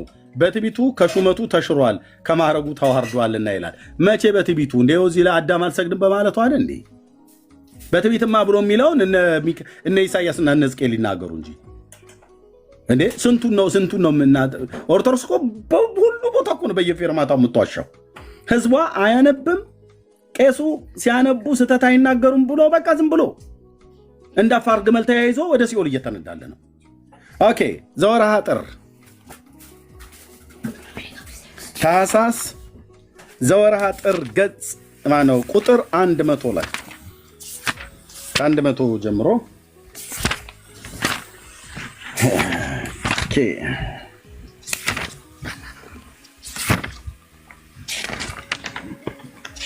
ዘወርሃ ጥር ላይ እንደዚህ ይላል። ገጽ 100 ላይ ያው ማነው ቁጥር 100 ላይ ሶሪ ገጽ 100 አልኩኝ። ቁጥር 100 ላይ ዲያብሎስ ለአዳም አልሰግድም ባለ ጊዜ ወደቀ ተዋረደ የሚሉ አሉ እንዴ ማን ያለው? ማን ጴንጤዎች እንዳትሉ አላልንም እኛ እራሳችሁ ናችሁ ያላችሁት። የት የዘመያዚያው ወር ድርሳን ላይ እራሳችሁ ናችሁ ያሉት። መቃብያን ሳልሳዊው ምዕራፍ 1 ቁጥር 15 ላይ እራሳችሁ ነው ያላችሁት። ገድለ ጊዮርጊስ 59ኛው ገጽ ላይ አጭርና ግልጽ ተናገር እውነቱን እራሳችሁ ናችሁ ያላችሁት የሚሉ አሉ ብላችሁ ደግሞ አሁን ሌላ ጦሳችሁን ጡምሳሳችሁን ተብሎ እንደሚባለው ወደ ሌላ ልታሳብቡ ማለት ነው። ዲያብሎስ ይኸው ዚዩት ለአዳም አልሰግድም ባለ ጊዜ ወደቀ ተዋረደ የሚሉ አሉ። ሙስሊሞቹ ማለታችሁ ነው። እነሱ ከሆነ ልክ ነው። ሱረቱ አልኢምራን ላይ ተጽፏል። ያው እናንተ ከድሮም ጥንትም ሁለታችሁ ስለሆናችሁ ማለት ነው። የሶሪያ ወንዞች ወደ አንድ አቅጣጫ ነው የምትፈሱት። ወዴት? ወደ ሲኦል። የሶሪያ ወንዞች ከጥንትም እኛ ነን ትላላችሁ። እነሱን ከሆነ የምትሉት የሚሉ አሉ ብላችሁ ካላችሁ ልክ ነው ይላሉ። ሱረቱ አልኢምራን ላይ ይሄ ያለ የሚሉ አሉ። የቅዱስ ጊዮርጊስም ገድል በተጻፈበት መጽሐፍ ተጽፎ ይገኛል። ልክ ነው ይገኛል። አይቼዋለሁ። መድኃኒዓለምን ይላል እውነት ነው ብለው ይናገራሉ። ኧረ አይቻለ ይናገራሉ አይደል? ራሳችሁ ጽፋችሁታል።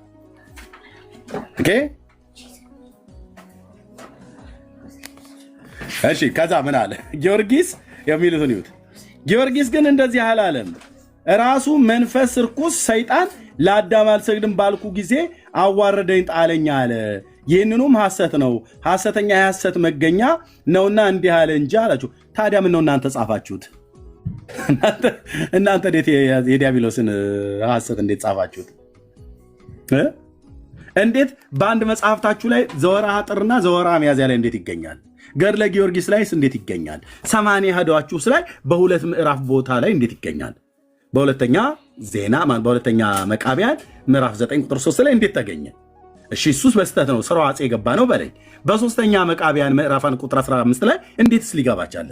እሱም ስራው አጽ ነው። እንግዲህ አለ አይደል? ብዙ እኮ ቤተክርስቲያን ላይ የተነሱ እቺ ቤተክርስቲያን ብራና ዳምጣ ቀለም በጥበጣ ምናምን ነገር ብለህ ወሬ አታወራም ማለት ነው። እሺ በዚህ ሁለት ክፍል ላይ እንዴት ተገኘ? 80 ያዱ በዚህ ድርሳነ ሚካኤል ዘወርሃ ሚያዝያና ዘወርሃ ጥር ላይ እንዴት ተገኘ? ገድለ ጊዮርጊስ ላይ እንዴት ተገኘ? በራሳችሁ መጽሐፍት ከሆነ 5 ቦታ የተገኙ 5 ቦታ፣ ሶስቱን ካቶሊክ ሁለቱን ፕሮቴስታንት አስገብተውባችሁ ነው። እናንተ ሁሉ ቀን ገባብን ነው የምትሉት አይደል? ይሄው ወንድ ብዬ ድርሳነ ሚካኤል ላይ ሚካኤል እኮ ሰገደ ብላለች ቤተክርስቲያኒቱ። ሚካኤል ቅዱስ ሚካኤል ይኸውላችሁ ወገኖቼ ወር በባተ በወርሃ ሚያዝያ ላይ በቅዱስ ሚካኤል ገድል ላይ ማነው ድርሳን ላይ እንዲህ ይነበባል። ምን ብሎ ፈቃደኛም ሆኖ በመሬታዊ አዳም ፊት በጉልበቱ ሰገደቱ ታዛዥ ነውና ሚካኤል። ለምን የቅዱስ ሚካኤልን ክብርና ገናነት ንዑድ ክቡር የሚሆን የቅዱስ ሚካኤልን ክብርንና ገናንነቱን እንናገር ዘንድ ይገባል አላችሁ። እሺ እንናገር፣ የመልአክ አለቃ ስለሆነ ማለት ነው። ለእጆቼ ፍጥረት ሲገዱ ሲል የአብን ቃል ሰምቷልና ከአብ ይሄ ድምፅ ሲወጣ ሰማ ቅዱስ ሚካኤል እንደ ኦርቶዶክስ ትርክ። ከዚያስ ሚካኤል ወዲያውኑ ትውዝ ነውና በአዳም ፊት ሄዶ ድፍት ሲል ሰይጣኖዬ አልሰግድም እግዚአብሔር አብ ይህንን አዘዝከን። አዎ ሚካኤል ከፈለገ መደፋት ይችላል። እኔ ግንስ ለሚዋረድልኝ ለአዳም አልሰግድም ብሎ በማለቱ ከስልጣን ተዋረደ እኮ ብላችሁ አራሳችሁ። ይኸው እዚህ ጋር ስትናገሩ በእግዚአብሔር አምላክ ስለተፈጠረ ለመሬታዊ ሰው የመላእክት መታዘዝ መራዳት ነውና በመፈጠራቸው እሱ ታዛዥ ነውና ካለ በኋላ ለፈጣሪው አልታዘዝም ያለ ለፍጥረቱም ለአዳም ያልሰገደ ግን ከሹመቱ ተሻረ ከልዑልናው ተዋረደ ብላችሁ እኮ አላስቆመኩማችሁን። ታዲያ አንተ አሁን ሚካኤልን ስገድለት ብለህ የምትለኝ እሱ ነው እንጂ ለእኔ መስገድ ያለበት አይደል? እኔ ነኝ ያዳም ልጅ፣ እኔ እናንተን እኔ ያዳም ልጅ። እኛ ግን በቅዱሳን መላእክት ላይ እንደናንተ አናላግጥም። የእግዚአብሔር ሕዝብ እንደዚያ አያላግጥም። ጴንጤ በጣም ጨዋ ማህበረሰብ ነው አልኩ። እውነቴን ነው የምነግርህ። እኛ በቅዱስ ሚካኤል ላይ እንደዚህ አናላግጥም። እናንተ እንደምታላግጡት ኦርቶዶክስ እንደምታላግጠው ቅዱሳን መላእክት በእኛ ዘንድ ክቡራን ናቸው። አይተናቸው አናቅም በስጋ ዓይናችን። የመላእክት መገለጥ ግን በአዲስ ኪዳን እንዳለ እናምናለን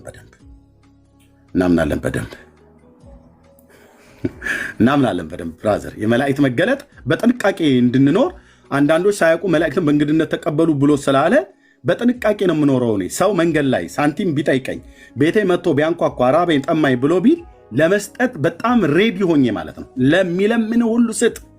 አንዳንዶች ሳያውቁ መላእክትን በእንግድነት ተቀብለዋል ይላል ዕብራውያን 13 ላይ ሲናገር የአምላኬ ቃል። በጥንቃቄ ነው የመላእክትን ማኒፌስት እንጠብቃለን። አዲስ ኪዳን ላይ ሊልካቸው ይችላል፣ ምንም ጥርጥር የለውም። ጳውሎስን በመርከቡ ላይ፣ ጴጥሮስን በወህኒ ቤት፣ ዮሐንስን በፍጥሞ ደሴት የእግዚአብሔር ቅዱሳን መላእክት በአዲስ ኪዳን ማኒፌስት አድርገው አገልግለዋል። ከእግዚአብሔር ዘንድ ተልከው የሚራዱትን ተራርተዋል፣ የእስር ቤት ያሉትን አስወጥተዋል፣ ራእይንና ትርጓሜን ተናግረዋል ለዮሐንስ ማለት ነው። ስለዚህ አንዳንዶች ሳያውቁ መላእክትን በእንግድነት ተቀብለዋልና እንግዶች መቀበልን አትርሱ ብሏል። ጴንጤ ይህን ሬዲ ነው። ስለዚህ ቅዱስ ሚካኤል ክንፉን እያማታ መጣ የሚባል ነገር የኦርቶዶክስ ተረት ነው ብራዘርዬ። ሚካኤል ክንፍ አለው ብሎ ያለ የለም። ስለ ክንፍ ከተባለ የሁለት የመላእክት ነገዶች ሱራፌልና ኪሩቤል የሚባሉ አርባዕቱ እንስሳት የሚባሉት የእግዚአብሔርን ዙፋን የሚሸከሙ ሕዝቅኤል በኮቦር ወንዝ በምርኮኞች መካከል ሆኖ በሰሜን በኩል የሚበርቅ መብረቅ ወጣ፣ ሃሌሉያ ወጣ ይላል። በዛን ሰዓት ላይ ያያቸው እነዛ አራቱ እንስሶች የእግዚአብሔርን ክብር የእግዚአብሔርን ዙፋን ይሸከማሉ ተብሎ የተባለው እንደነ ሕዝቅያስ አይነት ነገስታት የአሕዛብ መንግስታት መጥተው ሊወጓቸው ሲል ደብዳቤውን ወስደው በዛ በእግዚአብሔር መቅደስ ውስጥ አስቀምጠው በኪሩቤል ላይ የምትቀመጥ የአባቶቻችን አምላክ የሰራዊት ጌታ እግዚአብሔር ብለው ጸሎት እንደጸለዩ እነዛ መላእክት ክንፍ እንዳላቸው ነግሮናል እግዚአብሔር ቃል። በትንቢተ ኢሳይያስ መጽሐፍ ምዕራፍ 6 ላይ እንደገና ሱራፌል ደግሞ 6 ክንፍ እንዳላቸው ነግሮናል። ከዛ ውጭ ሚካኤል ክንፍ አለው እንዳሞራ ብሎ አላለም። እነዛ ልዩ ፍጥረታት ናቸው። መላእክት ከሰው የተለዩ ፍጥረታት ናቸው። ክንፍ አለው ብሎ አላለም። እና ምንም የተረፈ እኮ መልአክ የለም። ሱራፌል በለው ኪሩቤል፣ ሚካኤል በል ገብርኤል በሙሉ ለመሬታዊው ለአዳም ሰግደዋል ይላል። ማን ያለችው? ኦርቶዶክስ። በዚህ 2 ቦታ ላይ ጠቅሳ በመጽሐፍ ቅዱስ በድርሳነ ሚካኤል ላይ 2 ቦታ ላይ ጠቅሳ፣ በገድለ ጊዮርጊስ ላይ 1 ቦታ ላይ ጠቅሳ፣ በድምሩ 5 ጠቅሳ መላእክት ለአዳም ሰግደዋል ይላል። ስለዚህ ይሄንን ያዙና ይሄንን 5 መረጃ ያዙና ለሚካኤል እናንተ ማሰግዱ መናፍቃን በለው ካልሽ ለምን እንደምሰግደው ጥንቱንም እኮ በራሳችሁ መጽሐፍት ዘወርኀ ሚያዝያ ላይ ኤርሚያስ አንብቦልናል። አልሰማሽም ወይ ታለምዬ ብለሽ ይህንን አንብቢላት ድርሳነ ሚካኤልን አምጥተሽ ማለት ነው። ኦኬ ሰይጣን ብቻ ሳይሆን ሚካኤልም ሰግዷል ይላሉ። ትሁት ታዛዥ ስለሆነ ታዲያ አባትና ልጅ ለምን ይለያል? ቅዱስ ሚካኤል እኛ የአዳም ልጆች አይደል እንዴ? ለአባታችን ከሰገደ ለእኛም ሊሰግድልን የሚገባው አይደል? እንደ ኦርቶዶክስ ትምህርት ከሆነ የምን ያዙ ይልቀቁኝ ነው። ራጉኤል ቤተክርስቲያን ግቢ ጫት እየቃመ እዛ ከአንዋር መስጊድ ጎን በሙጫ እያጣበቀ የሳለውን አንተ ክንፍ ያለው አሞራ የሚመስል ሚካኤል ነው ብለህ ያውም ደግሞ አባባ ጎዶሮኒ ነው ማነው የሚባል አንድ ጣሊያ ነው የጠገበ ፒዛና ቴላቴል ይበልጦ እርስ በርስ እንደ ኦርቶዶክስ ደብተራዎች በቀን የሚሞሻለቅ ምንድነው እነሱ ተጠማምደው ያደረጉትን አንተ ለሱ ስገድለት ብለህ ስትለኝ ይቆጨኛል አልኩ። ያ ዘመን ቀዊሚ የቅድመ ስልከ ሶባ አወተር ሲለ እያልኩ የኖርኩበት ዘመን በጣም ይቆጨኛል። በጣም ነው ይቆጨኝ። በብሂለ ኦሆ ፍጡን አስማዕኒ ቃለ በስዕል ፊት ቆሜ ስለማመንህ ድምፅህን አሰማኝ እያልኩ የለም። ለምን? ቅዱስ ሚካኤል አይደለምና። ግልጽ ነው። ቅዱስ ሚካኤል አይደለምና እኮ ነው ብዬምልህ። ስለዚህ ከሰው እጅ ስራ ከሆኑ ቀልድና ጣዖታት ራቁ። ወንድሞች ናቶች ራቁ። ከእንደነዚህ አይነት መጽሐፍቶች ራቁ። የሚያስተምሯችሁ ብራዘር መላእክት እነ ቅዱስ ሚካኤል ለእናንተ ሊሰግዱ ይገባል ነው ብሎ እያለ ያለው። አንተ ታዲያ አበሳን የምትጠብሰው ለምንድን ነው?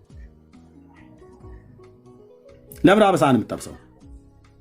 ቤንጤ ለቅዱስ ገብርኤል አይሰግድም ትላለህ። ቅዱስ ገብርኤል የታየኸው መናፍቃኑ ለቅዱስ ሚካኤልም አይሰግዱም ይላል። የታየው አንተ ቅዱስ ሚካኤል ብሉይ ኪዳን ላይ እኮ መላእክትን ሰገዱላቸው ብሎ ሲል የእግዚአብሔር ቅዱሳን መላእክት ለቅዱሳን ሰዎች ተገልጠውላቸው ነበር፣ እያዩቸው በስጋ አይናቸው ማለት ነው። ደግሞ የስግደትስ እናንተ ከየት ነው ያመጣችሁት? ካህኑ ዘካርያስ እኮ ለገብርኤል እኮ አልሰገደም። አንተ ምን ሆነ ነው ላገኘው በየቦታው ሞጣ ቀራኒዮ እንዳለው በመቀበጫ የነፋስ እስኪገባብኝ ድረስ ስሰግድ የኖርኩት አለ። እውነቱን ነው። አንተ ከየት አምጥተህ ነው ቅዱስ ገብርኤልን የምሰግድለት? ዘካርያስ ካህኑ ተገልጦለት በዕጣኑ መሰዊያ አጠገብ ታይቶት የእግዚአብሔር ቅዱስ መልአክ ገብርኤል መሆኑን እያየ ሰገደለት ይላል አይልም? ደግሞ በኦርቶዶክስ ሌላ ተርታለች። የካህናት ስልጣናቸው ከመላእክት በላይ ነው። ምክንያቱም ብለው ቢሉ አሉ። እንዴታ ምክንያቱም ብለው ቢሉ የማይሰራ ኃጢአት እግዚአብሔር ይፍታ ብለው ይላሉና ዘወሃቦሙ ስልጣነ ለሐዋርያት በዘአይመረ መንፈስ ቅዱስ አትሸቀልም አልኩ።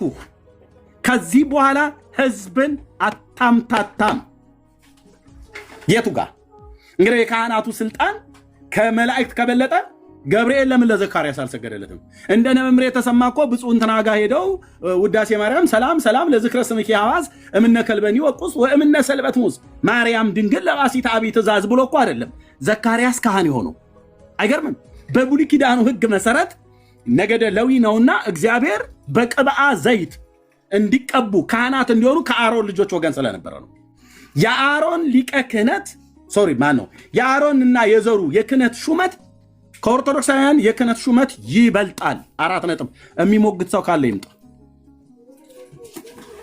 ኦኬ ይበልጣል። እና ዘካርያስ እንዴት አልሰገደለትም ግን? አይገርም? ካህኑ እንዴት አልሰገደ? በዕጣኑ መሰዊያ አጠገብ አይቶት የእግዚአብሔር መልአክ ያናል ኮንቨርሴሽን እያደረጉ በምን አውቃለሁ ሚስት ልጅ ትወልዳለች በምን አውቃለሁ? ይሄንን ሁሉ እያደረጉ ሰገደለት የሚል የለም። ከ6 ወር በኋላ ወደ አንዲት ገሊላዊ አውራጃ ላይ የምትኖር ልጃገረድ ያው መልአክ ተልኮ መጣለ። ያው መልአክ ሁለቱም ጋር ካህኑም ጋር ሲመጣ ልጅ ትወልዳለህ ነው፣ ስሙንም ዮሐንስ ትላለህ ነው። ድንግሊቱም ጋር ሲመጣ ልጅ ትወልጃለሽ፣ ስሙንም ኢየሱስ ትይዋለሽ ነው። የልጅ መውለድ ዜና ሊያበስራቸው ነው የተላከው። እና ገብርኤል ነኝ እያላት እየነገራት መጣህ እንዴ የጌታ መልአክ ክብር ላንተ የጸጋ ስግደት ይገባል እያለች እዛ ስትርመጠመጥ አታያትም። አልሰገደችለትም። እንዴት አሰግጂም አንቺ ነውር አይደለም እንዴ አላት ቅዱስ ገብርኤል። አላላትም። አትሸቀልም ስል ብራዘር አላላትም። ቅዱስ ገብርኤልም ለማርያም ሰገደላት አይደል ብላችሁም ትሉት አልሰገደላትም። እሷ አሰገደችለት አልሰገደችለትም። ለምን? ሁለቱም ባሪያዎች ናቸው።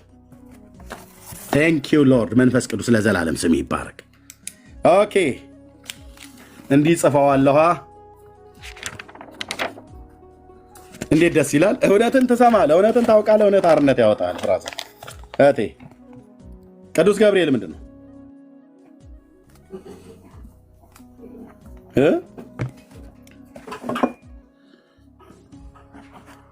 ቅድስት ማርያም ቅዱስ ገብርኤል ምንድን ነው? አዎ ቅድስት ማርያምስ የማ ባሪያ?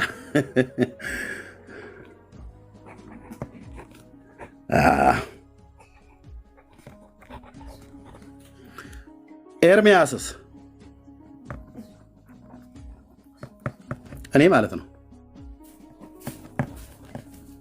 ጴንጤዎቹስ? ኦርቶዶክስስ? ባሪያ ለባሪያ በወጣቶቹ ንግግር አይነፋም። ማስገድ አለ አንተ ባሪያ ለባሪያ ስገድ ብሎ ያለው አንዱ ባሪያ ለሌላኛው ባሪያ አንደኛይቱ ባሪያ ለሌላኛው ባሪያ ይሄኛው ባሪያ ለሌላኛው ባሪያ እርስ በርስ ተሰጋገዱ ብሏል እንዴ? የለም።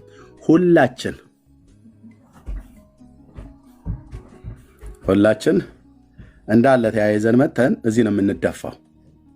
አለቅ ሳይ እንዴት አንጀቴ ቅቤ እንዴት እንደሚጠጣ አጠይቀኛልኩ። እስኪ ገብርኤል እንዴት እንዲህ ታዋርደኛለህ ብሎ እስኪ ይበል አይልም።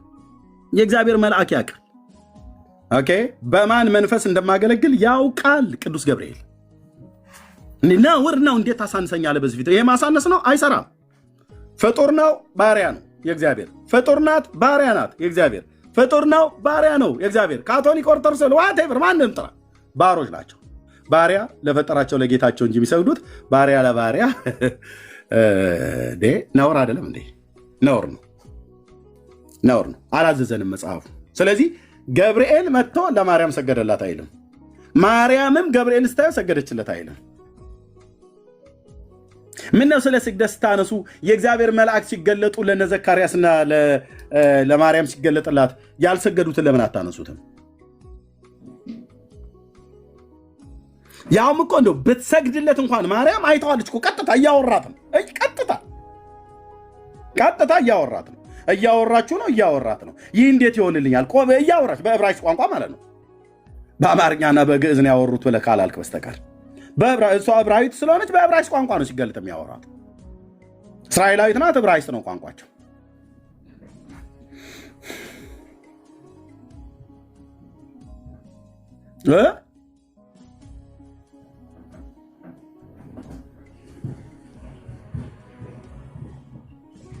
አልሰገዱ፣ እርስ በርስ አልተሰጋገዱ።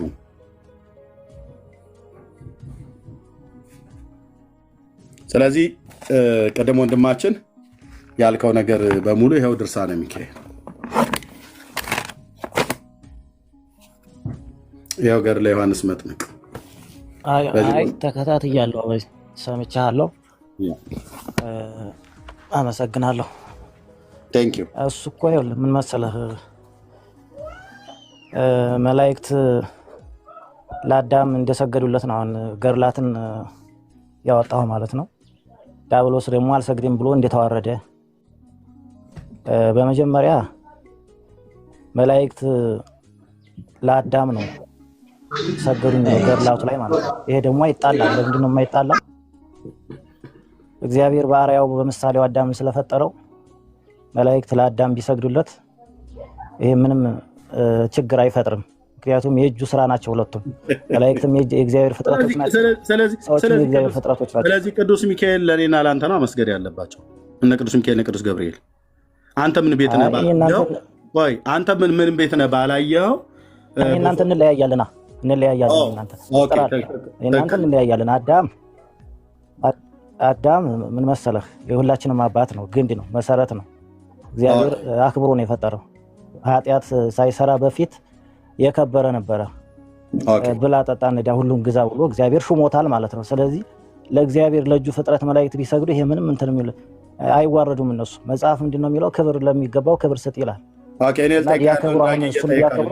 ጠይቀው በድምፅ። አይ ኤርሚ እኛስ በግሩፕ እኔ ሻይ ልጠጣ። እሺ አዳም የእጁ ፍጥረት ነው አልክ፣ እኛ የእግሩ ፍጥረት ነን። ምንድን ነው ምን እያልክ ነው? አዳም በአምሳሉ ነው የተፈጠረው አልክ፣ እኛስ በአምሳሉ አይደለም የተፈጠር ነው። እና እኛና አዳም አንድ ነን እንዴ?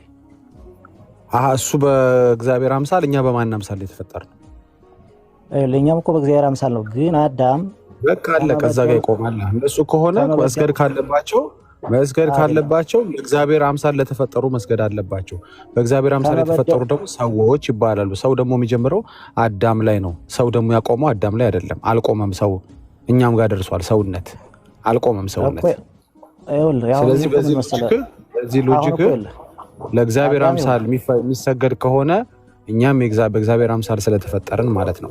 ለእጁ ፍጥረት ብለህ ደግሞ ቀየርከው። እኛም የእጁ ፍጥረት ነን። ምንድን ነው የእጁ ፍጥረት አይደለም እንዴ አንተ? አይደለም። ይኸውልህ አልተግባባንም። በመጀመሪያ አዳም ከመበደሉ በፊት እግዚአብሔር አልቆ ነው የፈጠረው፣ ከፍ አድርጎ ማለት ነው። ጸጋ ነበረው። አልቆ የሚፍጠረው አሳንሶ የሚፍጠረው ወንድሜ፣ ልክ አዳም በተፈጠረበት በእግዚአብሔር አምሳል ነው የተፈጠር ነው። አንተ በእግዚአብሔር አምሳል አይደለም የተፈጠርከው። እንደዛ መሻልኩ እኔ በቃ በእግዚአብሔር አምሳል ከተፈጠርክ ለአዳም የሰጠኸውን ሎጂክ ልኛም ላይ ይሰራል ማለት ነው።